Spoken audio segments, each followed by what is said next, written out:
The movement to legalize recreational marijuana and debate over what that looks like is growing across the country. Will 2020 be Florida's turn? In tonight's special Full Circle report, I-Team Investigator Kylie McGivern shows you who is behind the millions of dollars pouring into ballot campaigns and what they mean so you don't get lost in the weeds.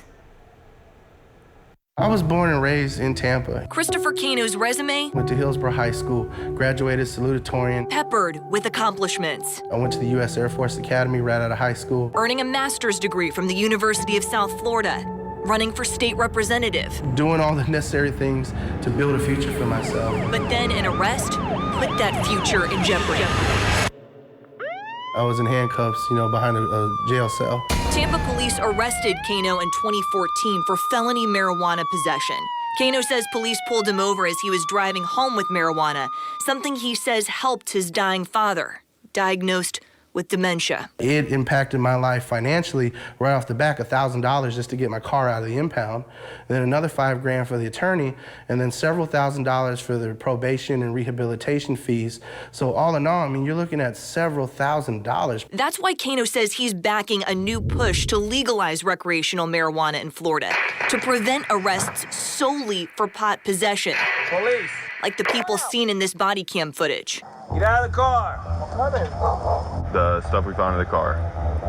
The weed, is that yours? Yes. Okay. Cano, now the executive director of the local NORML chapter, says it's time for Florida to join the 11 other states that have legalized recreational use. These laws need to be changed because it's not right. The I-Team found some Florida prosecutors have already stopped prioritizing marijuana arrests. Low-level marijuana cases have never been a priority for me or my administration, and our law enforcement partners share that outlook. Hillsborough County State Attorney Andrew Warren is among those pledging not to prosecute pot cases without convincing lab results showing the drug is marijuana and not its newly legal cousin, hemp. So are you following the law? Absolutely. We're focused on the trafficking cases, the network distribution cases, the violence that surrounds the drug trade. But I tell you, as a prosecutor, as a father, I'm far more concerned about someone who illegally has a gun in their pocket than a joint in their pocket. But another former prosecutor, Governor Ron DeSantis,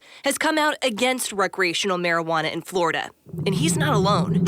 It's personal to me because I have a daughter in recovery. Ellen Snelling with the Hillsborough County Anti-Drug Alliance blames marijuana for the start of her daughter's addiction troubles in high school. It only got worse, and then she went on to cocaine, GHB, pills, LSD. So when she sees efforts to legalize recreational marijuana, it's scary to me because I really think it would be a terrible thing for our state and for our children and families. And I believe legalization is definitely the wrong thing for Florida. But according to a poll from the University of North Florida, most voters support legalization. 64% of all Florida voters, Democrats, Republicans, and independents, are in favor.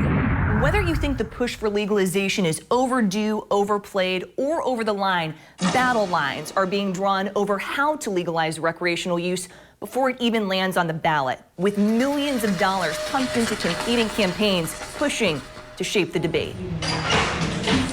Carlos Hermida, owner of Tampa's first CBD dispensary, supports a movement to regulate marijuana similar to alcohol and allow you to grow your own pot. We have petitions out there that are sponsored by corporate greed and only trying to get certain people into the cannabis business. That dig aimed at a proposal by a group called Make It Legal Florida, which only wants recreational weed sold through medical marijuana dispensaries. So who's backing that idea? Two medical marijuana giants, Certera Wellness and MedMen. Now you stand to gain from this financially, right?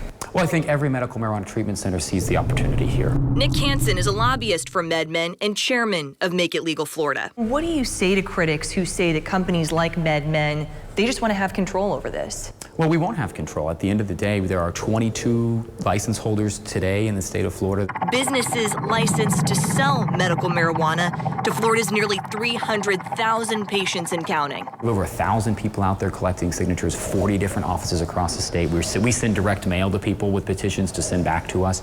We do everything possible to make the access easy for them. And even with that, you're talking about multiples of millions of dollars just to get it on the ballot. The I-Team found Make It Legal Florida has taken in, on average, $1 million a month since it launched its political committee in August. And on the opposing side, a newly formed political committee called Floridians Against Recreational Marijuana, with no money in its campaign war chest yet. Well, right now we are in the wait-and-see mode. Brian Swenson is leading the charge, a political strategist who served as a past deputy campaign manager for Senator Marco Rubio. We're waiting to see if they end up making it onto the ballot before we start coming out strong and raising the dollars that we'll need. But the campaign has already received backing from the Coalition for Medical Cannabis, a Washington, D.C.-based group pushing pot only for medicinal use.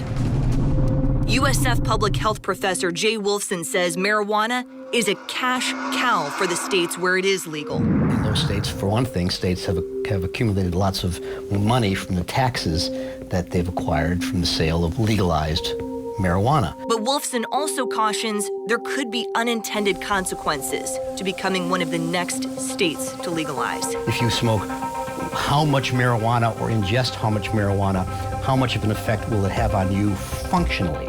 We're learning about those things. And from a public safety, public health, and public policy perspective, we need to answer those questions before recreational marijuana is done in Florida. One of those groups we told you about, Make It Legal Florida, just filed a lawsuit against the state seeking more time to gather voter signatures for its 2020 ballot question. The group calls Florida's rules unconstitutional because signatures must be submitted a month before the actual deadline. Kylie McGivern, ABC Action News.